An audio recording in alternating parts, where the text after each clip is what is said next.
Sorry. Hello, everyone. Welcome to the live session.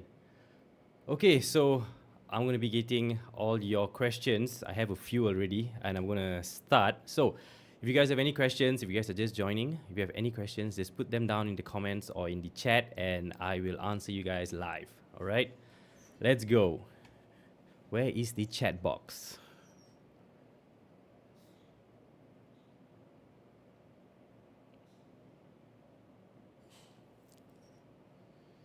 Right.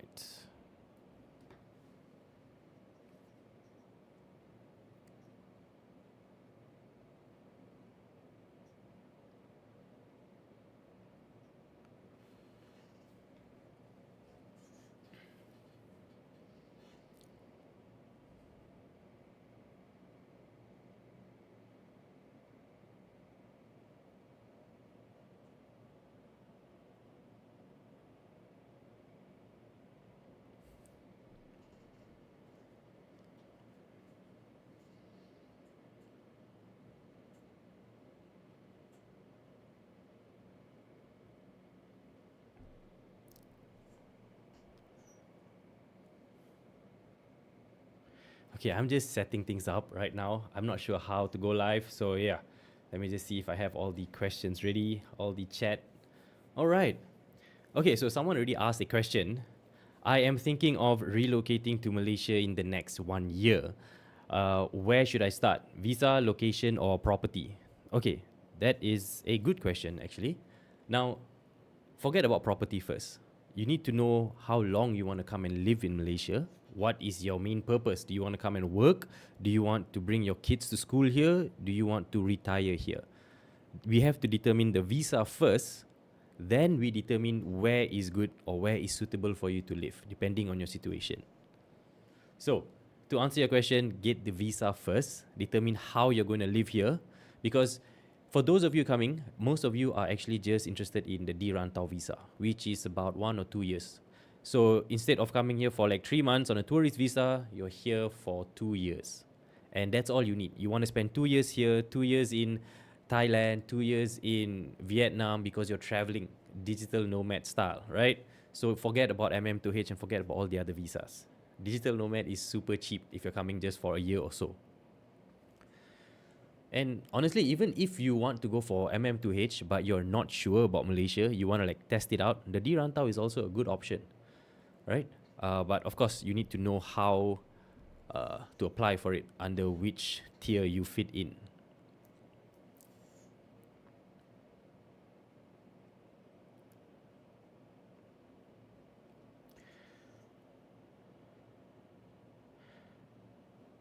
All right, so I've just added this, so you can scan this QR code over here and let me know what your problems are, right? I know a lot of you don't want to share what is going on in your life in the chat, so you can put it here and I will get back to you with some answers, right? I'll just point you in the right direction.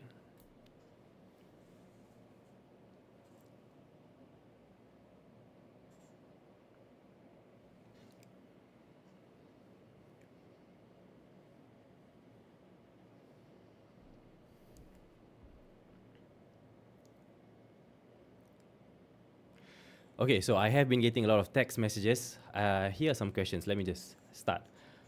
Which visa should I get if I'm not retired? Okay, there's a lot, right? If you want the cheapest way, is the Dirantau visa. That one gives you 2 years. Simple, but the only problem with that right now is there's a lot of people applying and the wait times are not 1 to 2 months anymore. The wait times are 6 months. And I did hear from a few people who applied, they got approved, but their dependents did not get approved.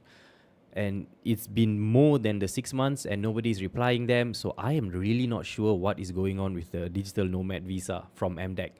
I am planning to meet them end of this month. So I will get some answers and I will probably make a video about it if you guys are interested.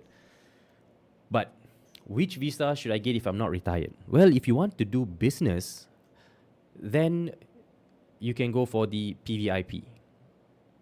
And a lot of people I know who go for MM2H are not retired. They are still working for their offshore company, for their company outside of Malaysia. Because MM2H, although it's a retirement visa, you still can work for a company outside of Malaysia. You just can't earn in Malaysian ringgit. That's it. You just can't earn or do business in Malaysia. All right, next one is KL actually safe to live in? Yes. Yes, it is. It's very safe. If somebody got robbed, it becomes national news. That's how big things will be if somebody got robbed, right? So yeah, it is actually quite safe. And the Malaysian police force is actually one of the top 5 in the world, I think, yeah, in all of this. Okay, can foreigners own property here without MM2H? Okay, this is one thing. This is the biggest misconception everybody has. You can buy a property without having a visa. Anybody from anywhere in the world can buy property in Malaysia just like that. You don't even have to come to Malaysia to sign any documents. The entire process can be done online while you are in your country. So a lot of clients that I had, they are still in Saudi, they are still in US and UK. We send the sales and purchase agreement to them, courier it to them, they sign it, virtual sign, together with the lawyers through a Zoom call, and then they just send it back. That's how it is. Everything is done online. So super simple. Can foreigners own freehold property? Okay, yes, you can own freehold property. You can also own leasehold property. And just so you know, leasehold property in Malaysia is not 20 years, it's 99 years. So just to give you an example, some reference, Malaysia as a country is only 70 years old. So yeah, we haven't went through that whole lapse yet. Nobody's coming to take your property from you.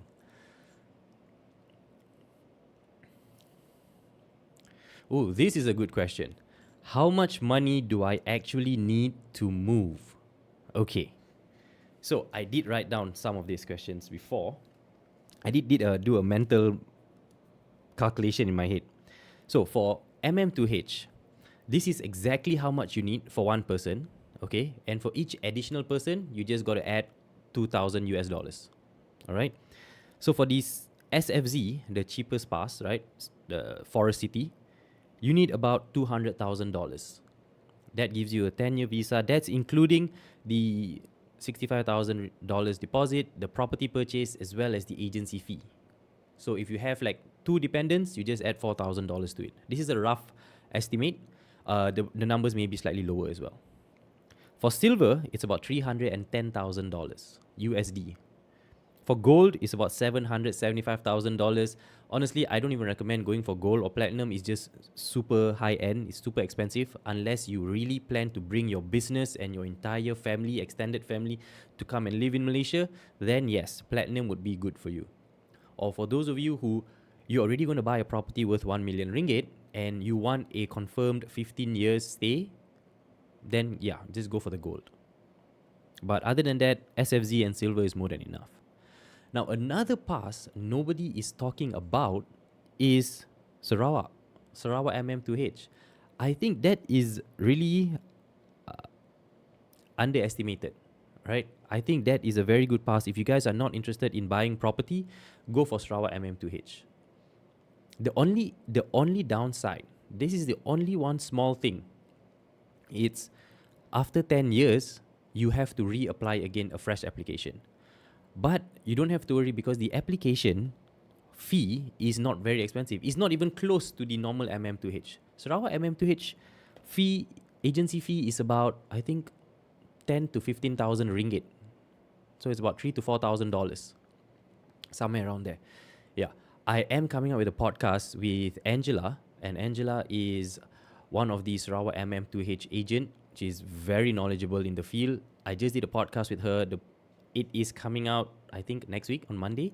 Yeah, so we answered all the questions about MM2H that you guys have. So you guys can go watch that on Monday. And if you guys are interested to talk to her, same thing, just scan this QR code. Let me know that you want Sarawak MM2H and she will be contacting you guys.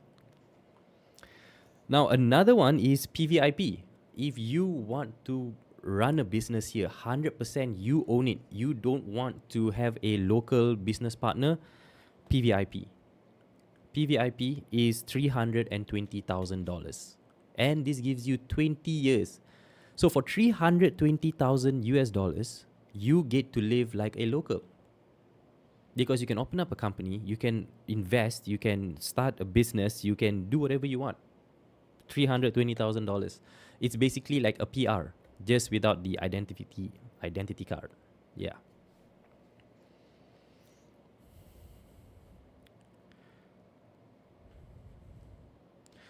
All right. Okay. So getting a few more questions. Family of 6 from Canada, moving to Malaysia. I like your Muslim neighborhoods video. How easy is to pull off the dirantau in terms of requirements? Do they accept easily? Okay, Farhad. Yes, they do accept, but the only issue here is that the application time is too long. Now, I did hear from another applicant. He applied, I think, like 7 months ago. He got approved within 2 months, but his son or his daughter did not get approved. They needed some kind of verification and birth certificate. So he already passed it to them, and it's been 6 months, and there's no update from them. So I'm not really sure. You can try your luck because the application fee is actually very cheap. It's only about 1,000 ringgit for the dependent, for the main applicant, and about 500 ringgit for each dependent. So you're going to be spending probably about 3,000 ringgit or 4,000 ringgit. Try and apply. Try to give them as much information as you can. Give all the respective documents, right? Give it all one shot together in one file, because sometimes when they ask you to resubmit an application, they will overlook your application. All right.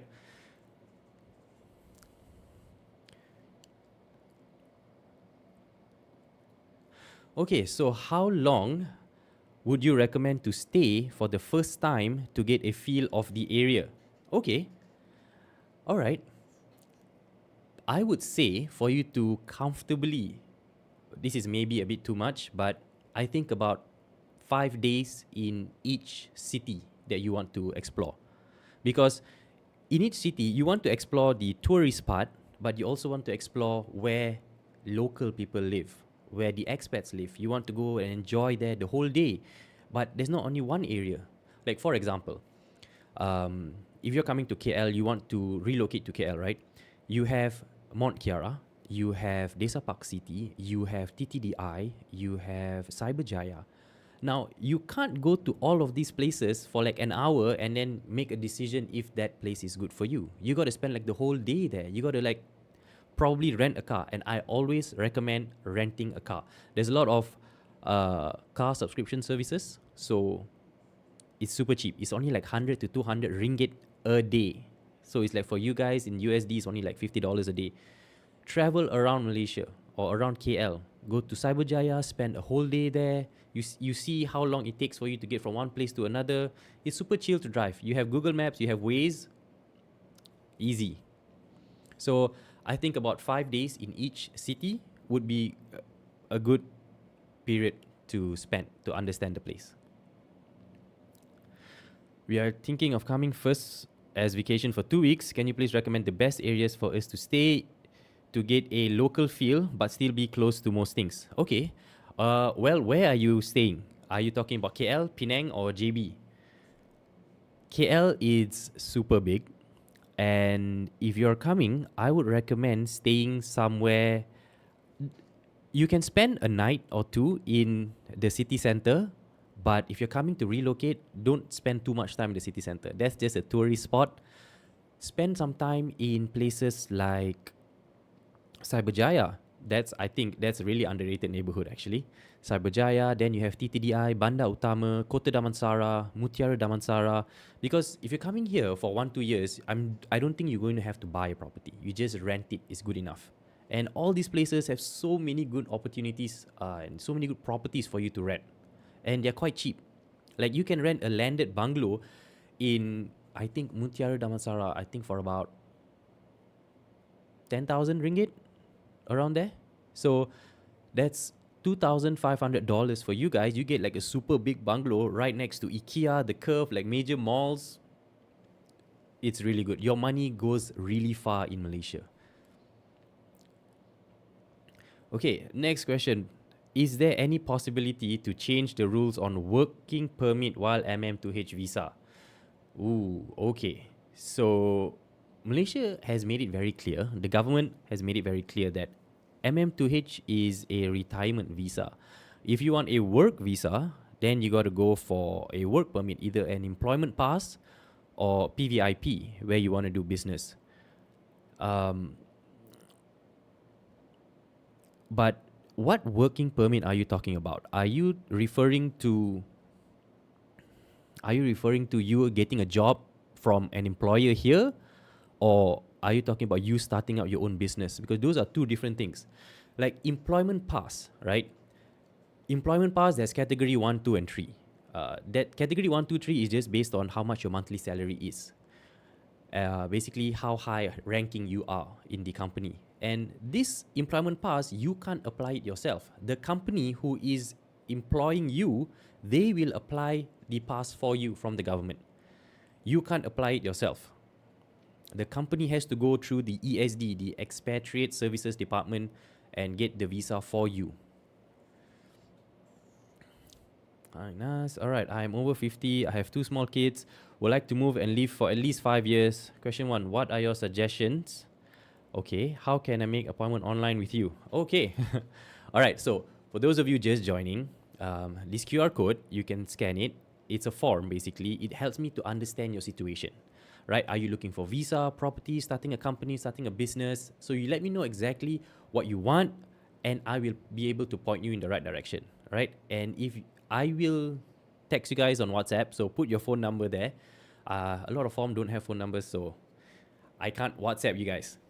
So then we'll have a call, probably a 10-15 minutes a discovery call. I'll see if you actually do need a strategy call with me. Because if your case is very simple, like it's a clear-cut MM2H, I'll just pass you guys over to the MM2H department. Right? A few agencies I work with, trusted agencies, I can vouch for them, so you can just go ahead with your application. And if you guys are looking for properties, let me know which areas or what type of properties you guys are looking for. I will pass you over to the respective agents in those cities or neighborhoods for you guys to deal with, right? But if you want me to give you my honest advice, like take into consideration your case, which property is best for you, which location is best for you, which visa is best for you, you want me to run through this with you, that's when we sit down for a strategy call. Yeah. All right. So you can just visit nasmalaysia.com to check it out as well. So coming back to your question, what are your suggestion in terms of what? If you're coming in for 5 years, MM2H is the easiest one to get, because that one you apply within 2-3 months, you can get approved.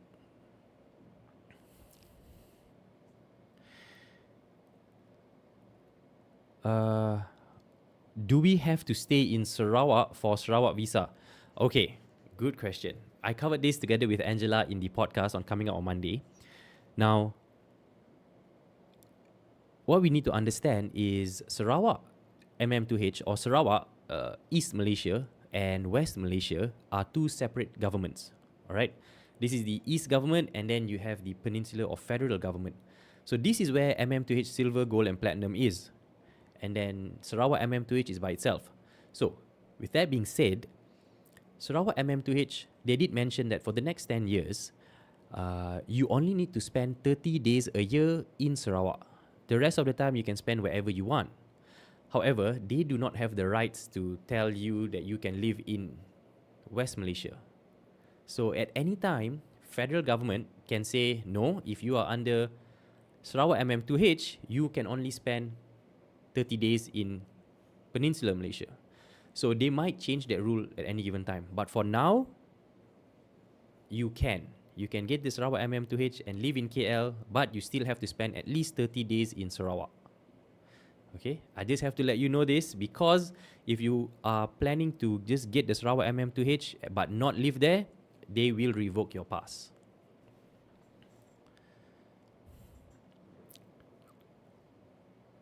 Yes, you can. You can rent in KL area with the Sarawak visa. you can. A lot of owners here in KL, they don't even ask for your visa. You can just rent 1 year. Whether you stay or not, it's, as long as you're paying your rent on time, then it's fine. The 10-year visa doesn't renew on original terms. Are you talking about the Sarawak? Soiful Ali? Because if you are talking about the Sarawak MM2H, it is not renewable.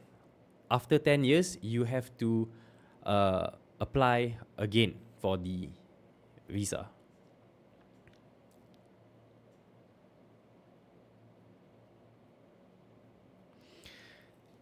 Okay.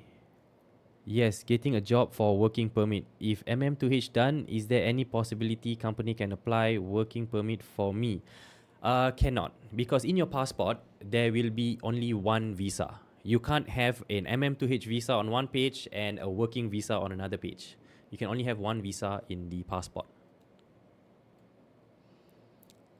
To my knowledge, that's what I know. Yeah. And it kind of, MM2H is under MOTAG, it's all under the same agencies. So if you're applying, they are just going to reject your application. But there is a way around it. For example, you don't have to be the main applicant for MM2H. So you can let your, maybe, I'm not sure if Rafia, I'm guessing that's a woman. So maybe you can let your husband be the main applicant and you be the dependent. So whenever you want to come out of MM2H, you can come out and get a work visa and you work while your husband is under a retirement visa for the family. So that is also an opportunity for you. So you can come in together as a dependent, and then once it's time, you move out. I mean, not move out, I mean you move out of the MM2H dependency and you get your own visa. So same thing for the husbands as well. So for you guys, family coming over, the male doesn't have to be the main applicant. The wife can be the main applicant while the husband becomes the dependent. So if the husband one day he finds work here, he can just come out of being a dependent of the MM2H visa and get a job with the company once he does that. So then he'll be able to earn income for the family while the family has this MM2H here, long-term residency. Because the one issue here is the one issue I've seen. So many people have texted me about this over the past couple of years. They currently are under the employment pass. Okay, this employment pass is directly under the company. So if the company deems you like you are no longer needed in the company, if they fire you or if they transfer you elsewhere, they say we don't need you, your employment pass visa basically is revoked. So you and your family do not have any visa and you have like about 6 months to leave the country. Or is it 3 months? I'm not sure. So yeah, you don't want to 100% depend on that company. Anything can happen to the company. We've seen what happened during MCO or pandemic.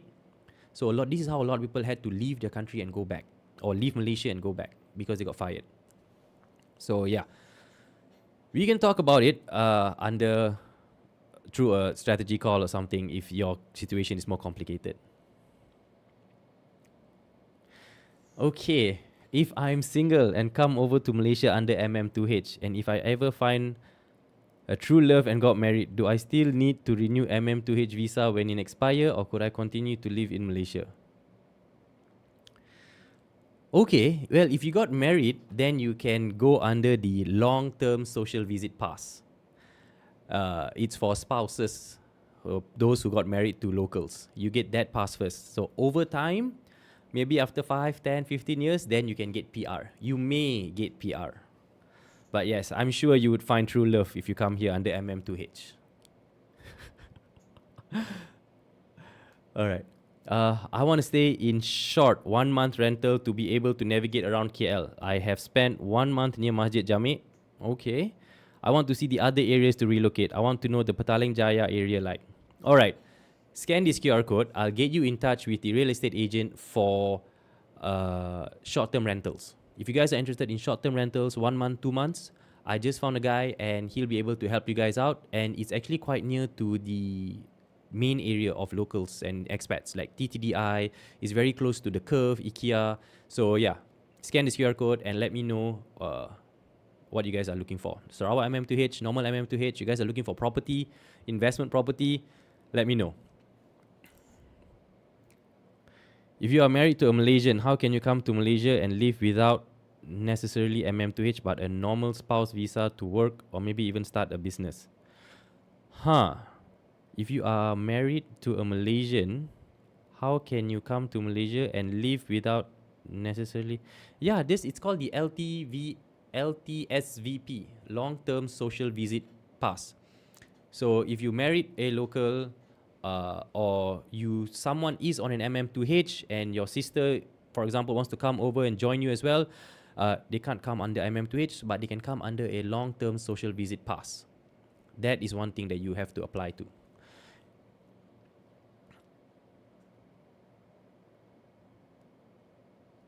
Do you know the application processing time for the Dirantau Digital Nomad Visa? I've heard there are a lot of delays. Yes.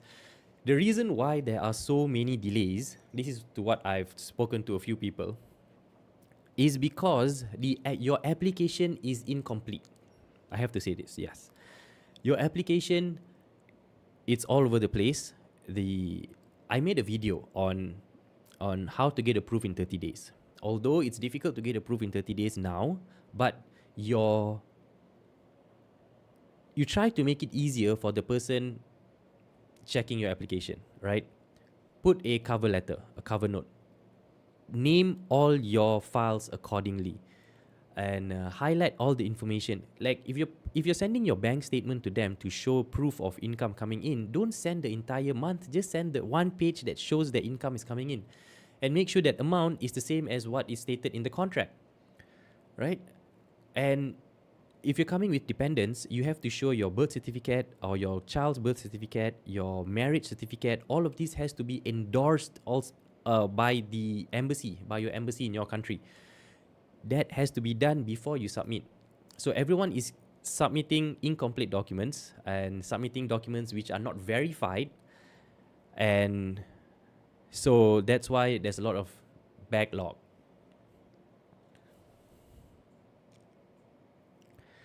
Planning to come to KL for 90 days from UK. Can you apply for digital nomad visa while you are there in KL? Can I bring my parents from UK?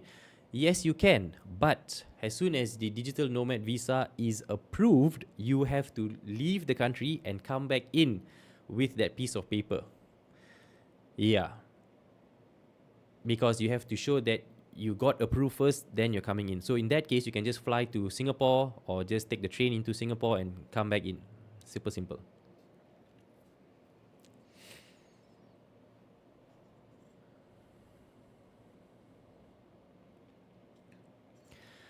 You're most welcome, sir. You want to know the Petaling Jaya area? Okay, guys, so I have this. Let me show you guys some areas you guys should visit in KL. Let me turn on the window capture.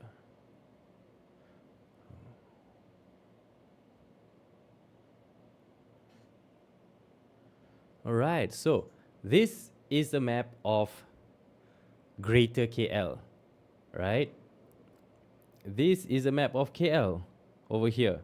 Then you have Petaling Jaya. So if you are coming and you want to look at certain areas, you see, you have Mount Kera. This is the expat bubble over here, right? Everything is here. Then you have Bukit Damansara. I mean, Bukit Damansara, there's nothing much. No need to go there. Go to TTDI, right? So the place where I was talking about that you can get short-term rentals, because in Malaysia, short-term rentals is not so famous. But yes, I have a very special friend who deals in this, so he'll be able to help you guys out. And it's in this location here, near Empire Damansara. So you're very close to the Curve, Wan Utama, and also the MRT station that brings you straight into KL as well. So this is a good location for you to stay. PJ is huge, right? You have Kelana Jaya, you have Cheetah Mall on this side. And if you guys want a lot of variety in terms of food, Chinese food and different types of food, you have Subang Jaya, another nice area. And if you want a theme park, there's Sunway Lagoon. A really nice theme park as well. Now, everybody does this, right? But actually, there's another place. Nobody knows about Genting Highlands. Now, Genting Highlands is about half an hour to 40 minutes from KL. And it's basically a city on top of a mountain, at the peak of a mountain. It's like about 6,000 feet above sea level. So on weekends, we love to just drive up there. So, wait, where is Genting? Yeah.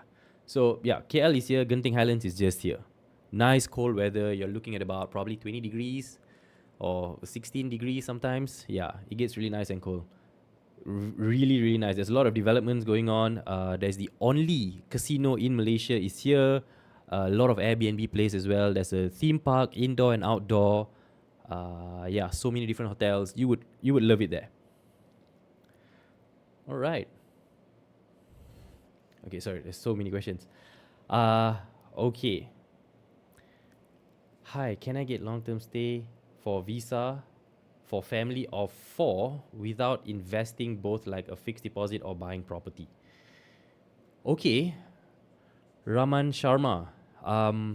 Yes, you can. The D Rantau is one way.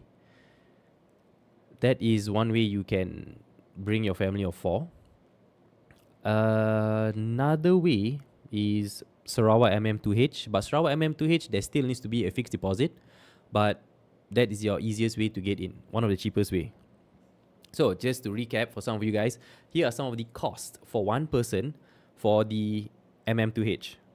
SFZ is $200,000, silver $310,000, gold $770,000, platinum $1.5 million, Sarawak MM2H $130,000. This is the total cost for all of these 5 years. For PVIP, 20 years visa that lets you live like a local is basically the closest thing to PR. PVIP is $320,000. All of this is the application for one person. So for MM2H, if for every additional person, you have to add like about $1,500 or $2,000 per person for every dependent. Yeah. So that is just the rough estimate for you guys. Okay. Is there another option other than LTSV pass? Can you open a business and then come with this business, or is opening a business not sufficient? Still married to a Malaysian. Okay, good question. I am going to be making a video about that particular case, how to move to Malaysia without MM2H. So stay tuned for that. I'm still doing a bit more research to confirm a few things. Now, about opening a business. Yes, you can open a business and then let that business give you a visa, and then that visa allows your family to come over. However, it's not cheap. You're looking to spend at about $300,000 at least, because certain type of business, it depends on the certain type of business. Is it a service based or is it a trading based?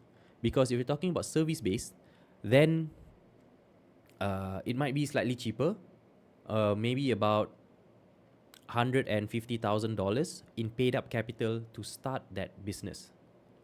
But if you're talking about trading, then you need to have at least $250,000 or $300,000 paid up capital to start the business.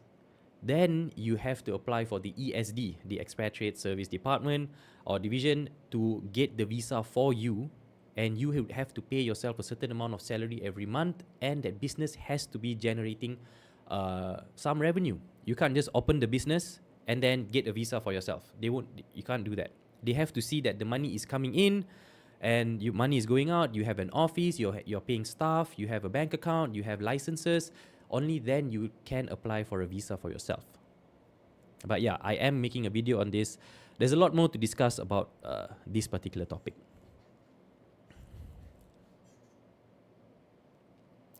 With PVIP, 320K is for one person or the family. I have 2 kids, 17 and 20. How much of that is going to be invested versus government? Can I use up to half? Do I need to show income abroad? Okay, good question. All right. So, how I calculated 320,000 is like this. First, you need to put 1 million ringgit in a fixed deposit. And that is being in your fixed deposit. $250,000 is in your bank account. You can withdraw half of it after 1 year for your kids' education or property purchase, right? Now, That's just $250,000 in the bank account. There is the participation fee, right? That is 200,000 ringgit or $50,000 for you. That one is paid to the government. $50,000 for the main applicant and $25,000 for each dependent. This is a one-time fee for 20 years that you can live in Malaysia, basically, and start a business, and you can own the company, you can hire anybody you want, you can basically do whatever you want. Yeah. The application fee through agency is about $20,000. Yeah, that's it. So if you have two dependents, your two kids, that means the total cost would be about $100,000 for you. Just the government participation fee.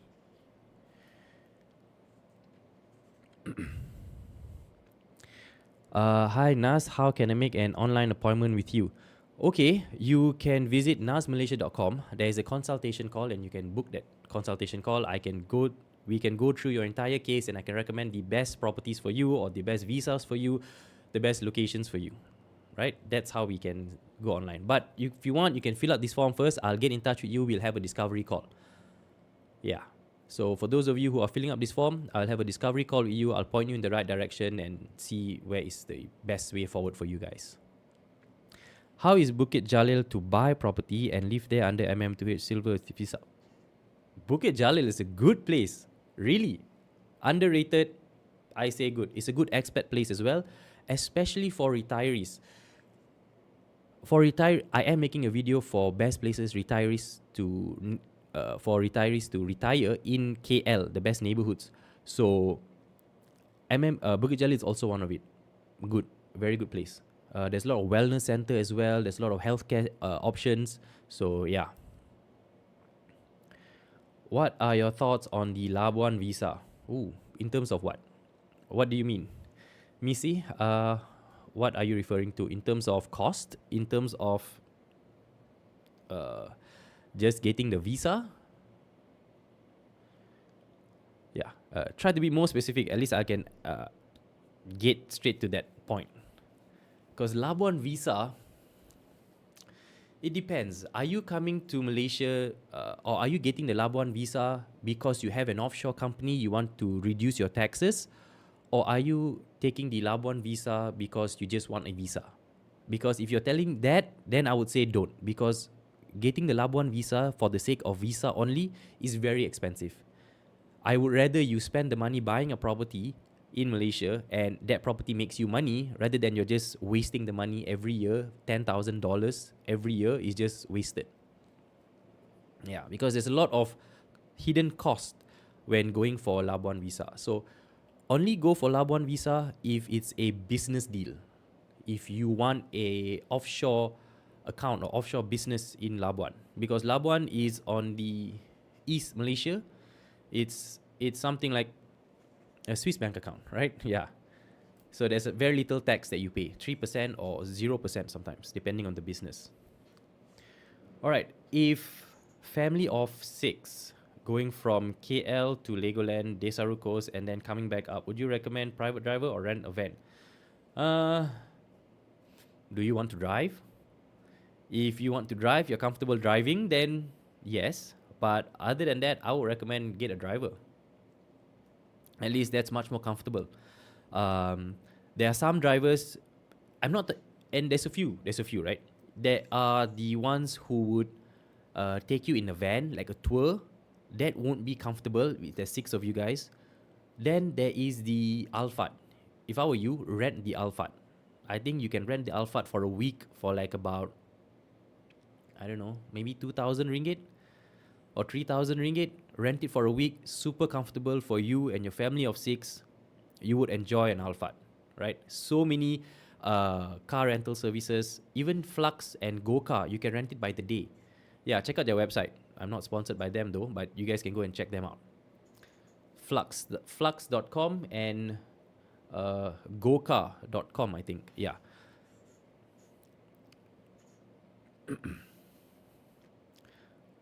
Muhammad, okay, where will we live until 1 year? Uh, uh, what do you mean? Where will you live? You can live anywhere. KL, JB, Penang, anywhere you want, even in the jungle. We have the oldest rainforest in the world. I think it's like, I don't know how many million years old, 60 million, or is it 160 million years old? I don't know. I do want to go there. I heard it's a very nice place. There's like the biggest flower in the world is located there, some Rafflesia flower. I'm coming to KL in April and interested in your KL scouting tour package. What would a typical tour day look like? Okay, so for the KL scouting tour package, this is how I do it. First, when you book it, first let me know before you book it, right? Because there are some days or some of the months where it's super packed for me. So what happens is we will go through a call first, right? A strategy call. I have to understand you, why you are coming to Malaysia, when, which areas are you interested in? Do you have kids? Are your kids coming to live here as well? Do they need school? What type of visa? What's your budget like? I will have to understand you first. Then we'll discuss on the best options, or the best neighborhoods. Then I'll tell you where you need to go. I'll plan your entire Malaysia trip for you. If you want to go to Penang, if you want to go to Johor, or even you want to enjoy East Malaysia, I'll recommend a few places for you to go. Then a week before you arrive, we'll have another call to confirm the areas that we are going to visit, as well as some of the properties that we are going to visit if you're planning to rent or buy. And yeah, I'll bring you around. So the whole day will start at probably about 10 a.m. and we'll finish at about 6 p.m. So the whole day is going to be with me, and I'm going to show you the different places that you can live in, the different places for you to invest in property, and the other places that where locals hang out or expats hang out, and this is where you can enjoy your life. So that's the whole scouting package, right? It's basically like a full relocation tour. And if you're planning to buy properties, I will personally attend to your property needs. If you're planning for visa, I will be there to handle your visa needs as well, together with the MM2H agencies. So basically I will be there throughout the entire journey until you relocate to Malaysia. That is the whole scouting trip package especially. Even if you are just interested in purchasing a property, you can do that. We can look at, once you're done, we can look at different properties in different parts of KL, and the different neighborhoods as well. Which one will bring you the best ROI especially, right? It's only in KL, by the way. It's not in JB because I am based in KL. So for Penang and JB, I have other agents to like just kind of bring you guys around to show you different type of properties.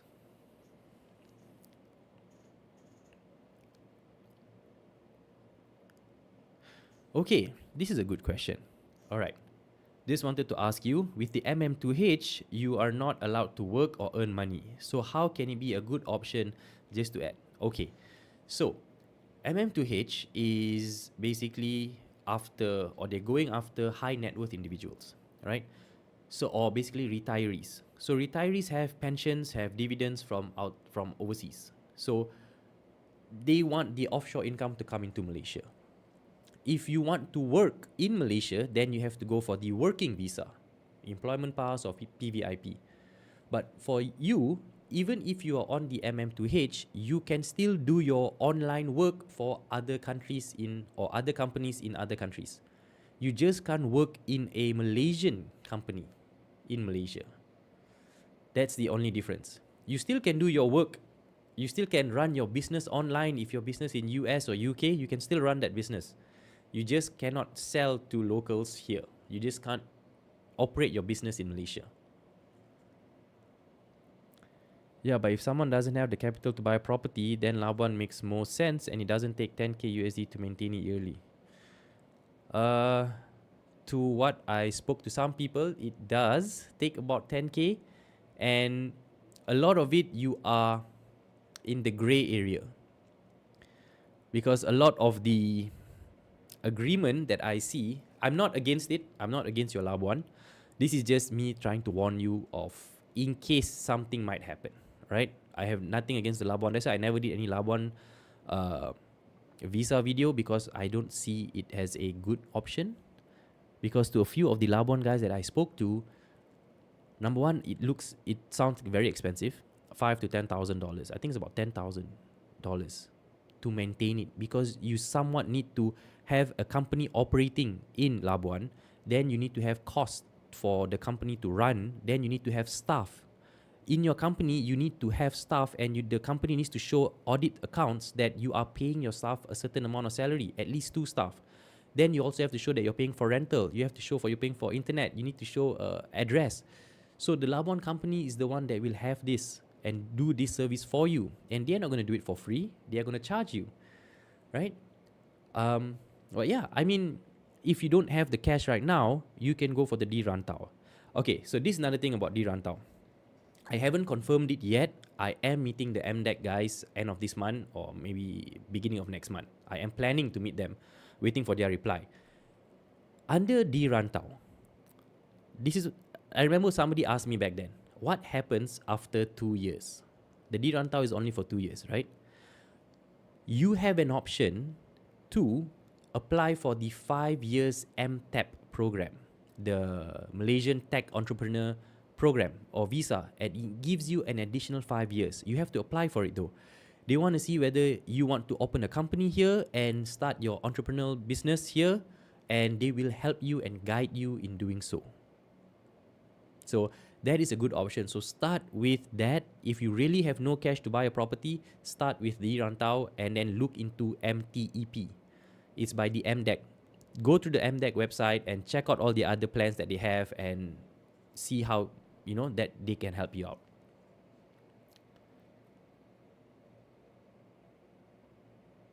You scan this QR code and it redirected you to the live. Wait. That's weird.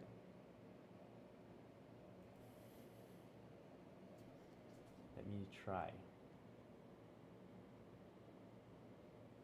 No, the QR code at over here, if it brings you to a form. So you fill out this form and I'll be able to help you guys out.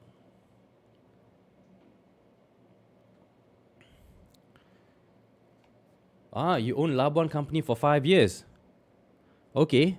Can you share are you doing a business or is it purely on visa that you can live in Malaysia? Because do share with me, the people that I've been talking to seemed a bit sketchy, right? No offense to anyone. It's just I didn't kind of trust what was going on. So yeah, do enlighten me, please. Get in touch with me. Let me know about your Labuan, how you're doing it. At least then I can get some information from you and help everyone out, right? Scan the QR code and let me know. I'll get in touch with you. Arjun. Yeah, I'll get in touch with you soon.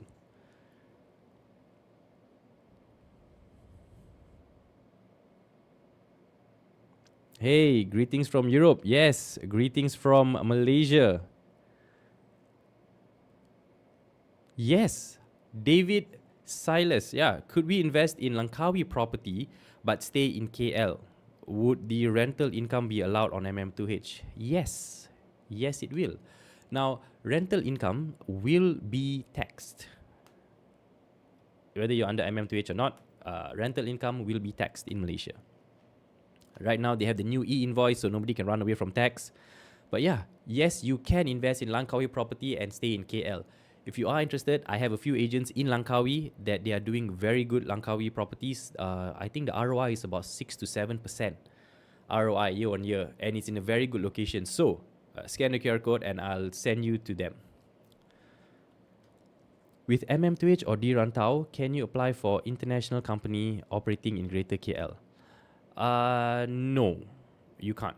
So under MM2H, that is a visa by itself. Under D-Rantau, that is a 2-year visa by itself. And if you want to apply for a job from a company, basically you're applying for an employment pass. So these three are 3 different visas: employment pass, MM2H, D-Rantau. So you can only have either one of it in your passport. You can't have more than one visa in a country in your passport. They wouldn't approve it. So if you want, you can come here under D-Rantau, scout some companies, and then apply for that company. And if you get it, then you can cancel your D-Rantau, or basically let it lapse after 1 year. You don't renew it, and then continue with your employment pass in Malaysia. Sounds great. I'm interested in looking at properties in Mount Kiara and TTD. I will drop you a text before booking the tour. All right. Yes. But the tour, I'm only available in third week of April onwards. I'm already quite full. I think this month I have 3 tours. First week of April, there's another 2 tours. I'm only supposed to do 1, but you guys have already booked your tickets, so I'm just catering to that. But yeah, let me know in advance when you are coming. Assalamualaikum. Waalaikumsalam.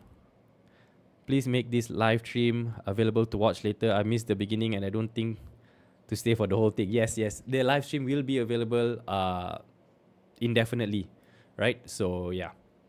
I think I'm planning to do this type of live stream, I think at least once a week. At least then, it's easier. You guys have any questions, just ask me straight.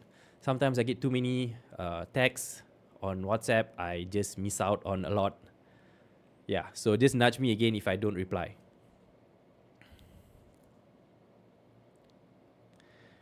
Not moving yet, but we would really love to. Yes, you would love it. But this is one thing a lot of people, when they come to Malaysia, they don't expect. It's humid. In Malaysia, it's very humid, okay? It's hot and then it's sunny and then it's just heavy rain. Yeah. And then it's sunny again, so it's hot and humid. Thank you. You're most welcome. Please let us know the minimum home purchase price for foreigner in MM2H in a few cities. Okay. Let me just bring up the guide. Okay, let me just show you the guide. I think that'll be easier. Right.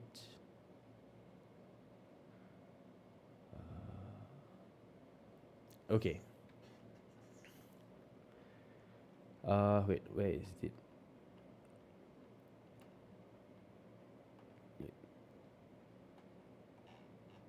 I think it's...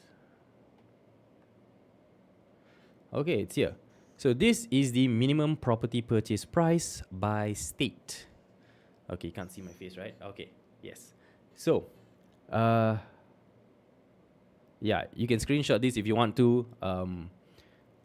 But this is in the starter kit as well, guys. If you want, you can go to nasmalaysia.com and download the starter kit. This is one of the pages from the relocation guide.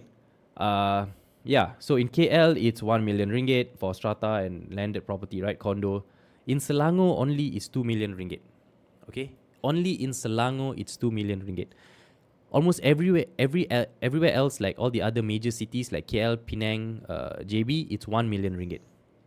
So not only is Selangor 2 million ringgit, Selangor at the bottom here, I also put Selangor, foreigners cannot buy landed properties unless they are strata. So strata meaning gated and guarded properties. So yeah, that is the only issue with Selangor. But yeah, if you guys want, you can take a screenshot. But you guys don't have to take a screenshot here. It's in the starter kit. You can go and download the starter kit. Wait, can I put... You know what? Let me just put the starter kit inside here.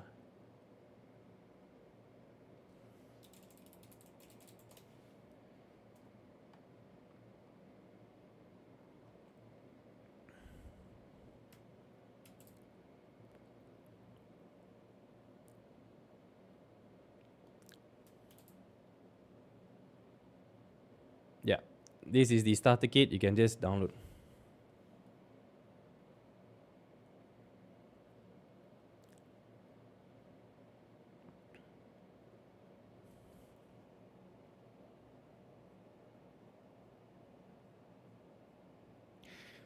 Okay, hi.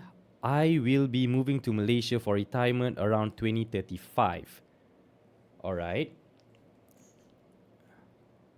Is it better to apply MM2H in 2030 after I've reached the age of 50 so that I don't need to stay for 90 days?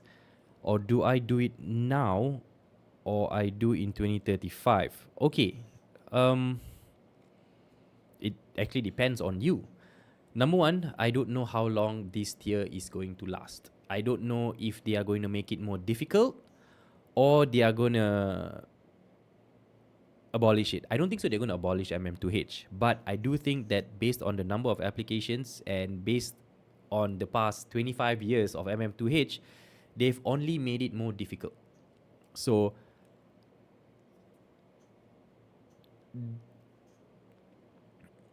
I can't say if it's going to be easier or if the tier is going to be the same. Right now, you have to stay for 90 days.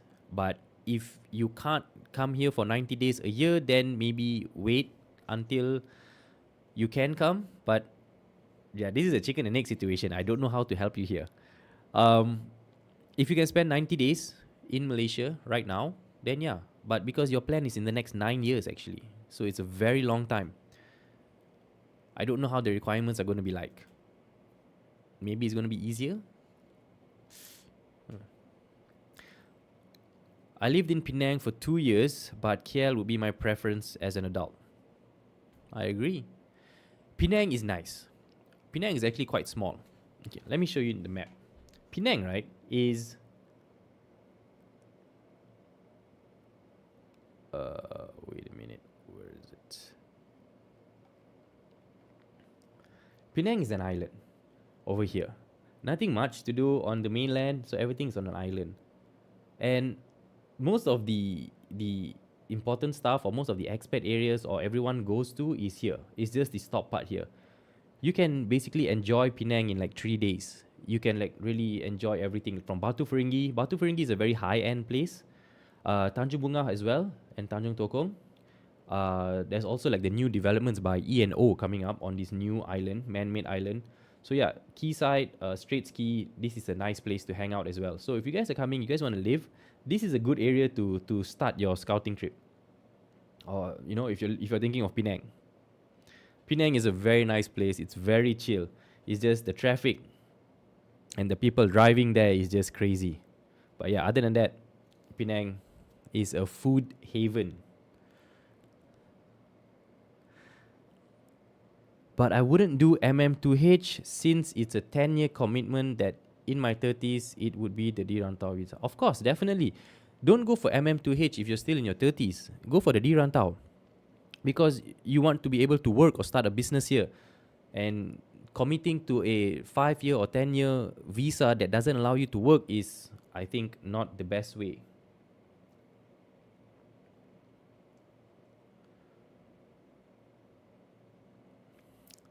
So yeah.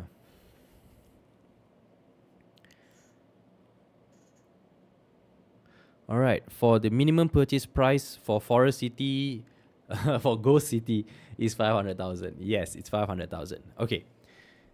A lot of you are thinking that Forest City are sponsoring me. Okay, let me get one thing straight.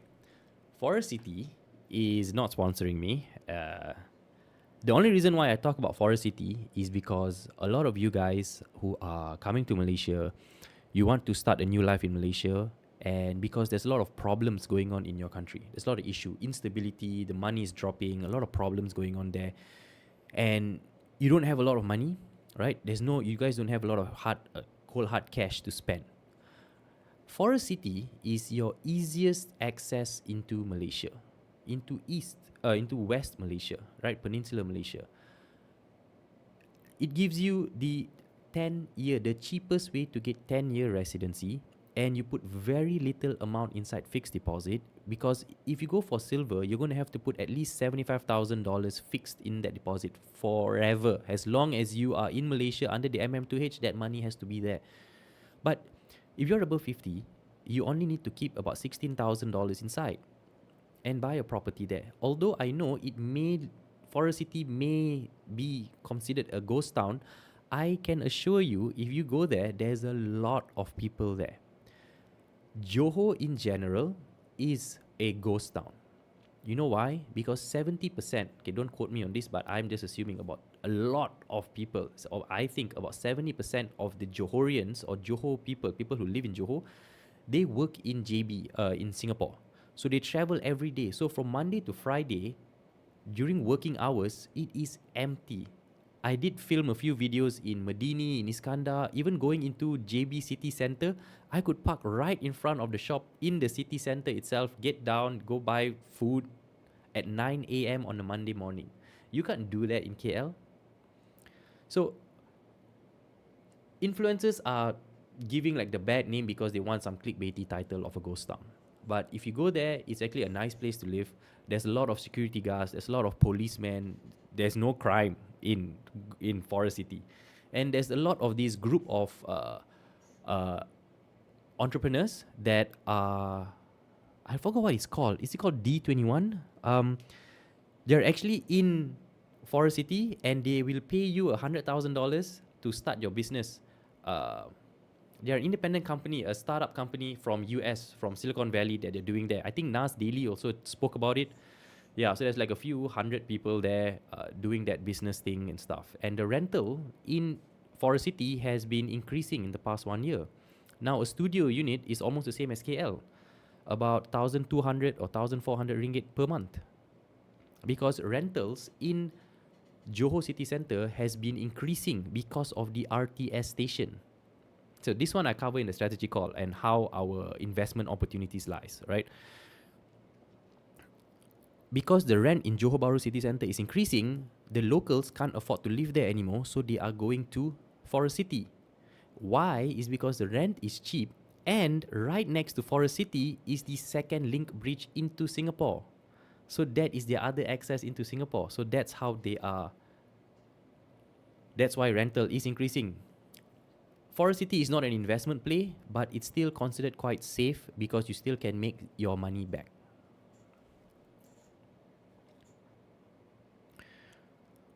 There is nothing available for 500,000 in Forest City, so a place there will cost like a KL MM2H based on my latest market research. What do you mean there's nothing available for 500,000? There is. I just spoke to the agent last week.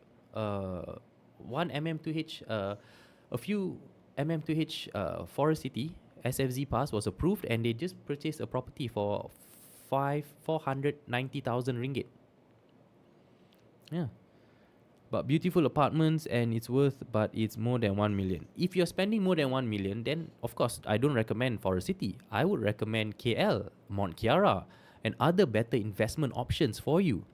And I always recommend for MM2H, you buy a property, an investment property that brings you money every month, then you rent anywhere else in KL or Penang or JB, or even go and stay in East Malaysia for a while.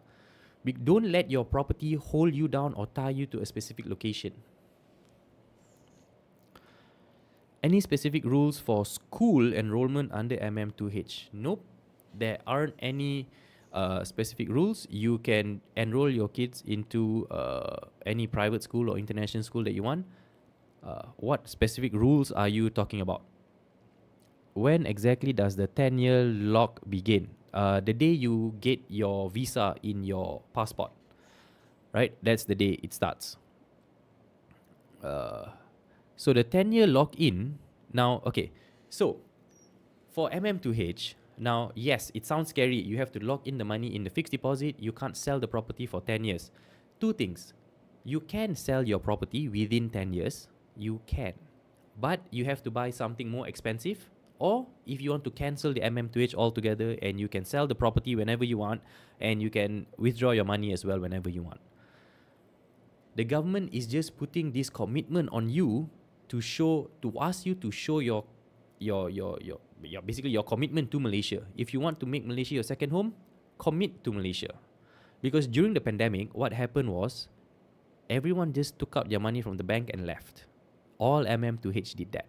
So as soon as Malaysia got back on its feet in 2022, they changed the whole thing. Yeah, so if you want to commit to Malaysia, you really want Malaysia, commit. Show your commitment by putting this in a fixed deposit and say that you're coming here. So if you genuinely want to live in Malaysia, I think this is a no-brainer. Can I enroll for a master's degree and study while working my remote job if I go for the Dirantau Nomad Pass? Okay, good question. If you are coming here to study in a university, you don't need any other visa. You can come under the student pass. Okay? Don't apply for any visa. You just get accepted in the university, and the university will apply the student visa for you. Okay? So under a student visa, I'm not sure the exact rules, whether you're allowed to work for 10 hours or you're not allowed to work at all. That one you have to clarify with the school. But yeah, you don't need a Dirantau visa. You don't need to pay any money. You can just apply for a course, get approved, and the school will apply the visa for you. What is the condition of condos in Forest City though? Thanks for this live stream. Gotta go. I wish everyone the best. Take care, Nas. All right, yes. What is the condition of condos in Forest City? I would say they are okay. They are like just like every other condo in KL or Johor. The condos are probably 8 years old. I think they completed in 2018. So they're about 8 years old. They look like every other 8-year-old condos here. When I was there, I didn't see any like major cracks or anything like that. And if there are any really serious major cracks, they would have to be told to the main authority for that. But yeah, there isn't any like major problems arising from there. I do see a lot of like leaks and stuff like that, but that is just normal. In all condos, wherever you have plants, you have the same thing. Yeah, but in the unit, I stayed there actually. Not bad. It's quiet. In the morning, you see a lot of traffic because everybody's going to work. But yeah, it depends. There's a few condos though. There's a few parts to Forest City. And also Forest City, there's the golf resort as well. Yeah, so it depends on which one or which particular condo you're referring to. Do I need a Malaysian tax file number before receiving rental income? Are there complications with owning both a KL and Langkawi unit under MM2H? Okay, if you are earning in Malaysia, basically if you are earning and you're declaring it to the tax or the IRS basically, LHDN, then yes, you will get a tax number, identification number. And are there complications with owning both a KL and Langkawi unit under MM2H? No, you can own as many properties as you want. So I have a client who has, I think, about 7 properties in Malaysia. He doesn't even have any visa. He just have about 7 properties in Malaysia. And when he was applying for MM2H, I just recommended him to choose one of the property and register that property under MM2H. That's it. That's how you can do it. So there are so many ways and so many loopholes, not loopholes, but there's so many ways around this, or there's so many ways that is not in the book, but is allowed. Right? So I need to talk to you guys one by one to understand your situation. That's why the strategy call is there. Right?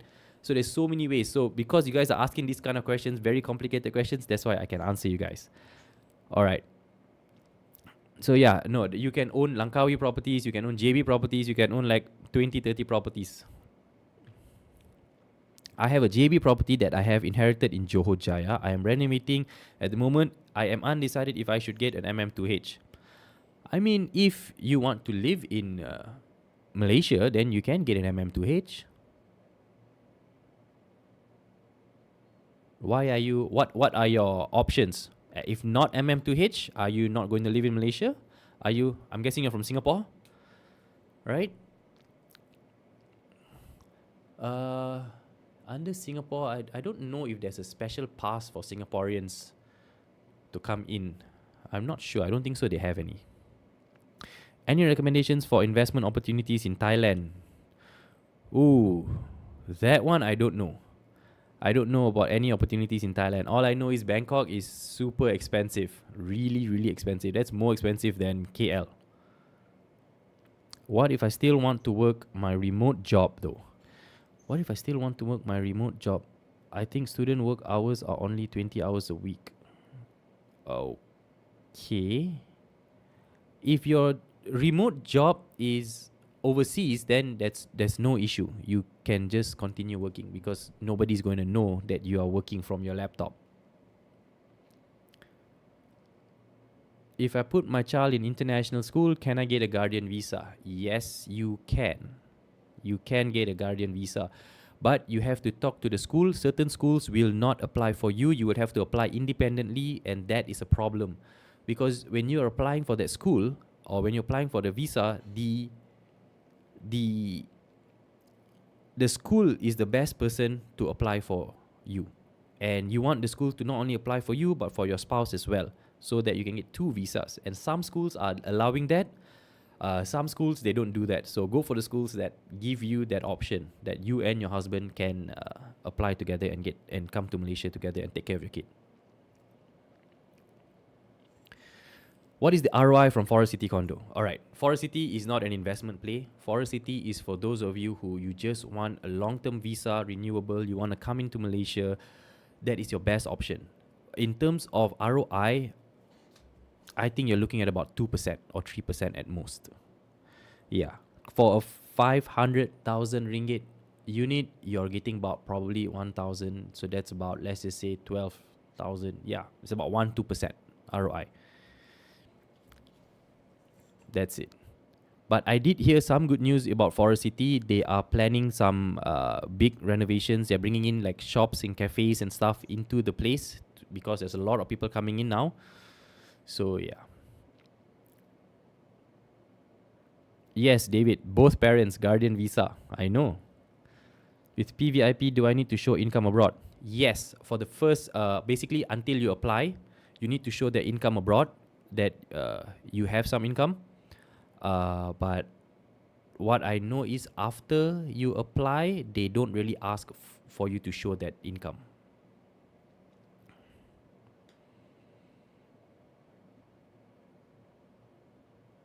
I don't think so. They will ask you. So what if that income was not maintained while I'm on the visa? How will it be renewed? So no, you only need to show the income while you are applying for the visa. After that, you don't have to show it. Thanks a lot, Nas Glass Bed. God bless you. You're most welcome. All right, guys. It's been 1 hour, 10 minutes. This has been fun, answering your questions. All right. I left the link here. If you guys want any questions, scan the QR code. If you guys want some recommendations for property agents, or you guys want some recommendations for visa agents, scan the QR code and I'll pass you over to these trusted agents and you guys can deal with them. If you want my advice, or if you want me to walk you through your entire scouting tour or your entire visa plan or schools or neighborhoods and stuff like that, that's when we go for the strategy call. Or if you guys are still far out, you can get the relocation guide as well, right? Go to nasmalaysia.com. And yeah, I'll see you guys in the next one.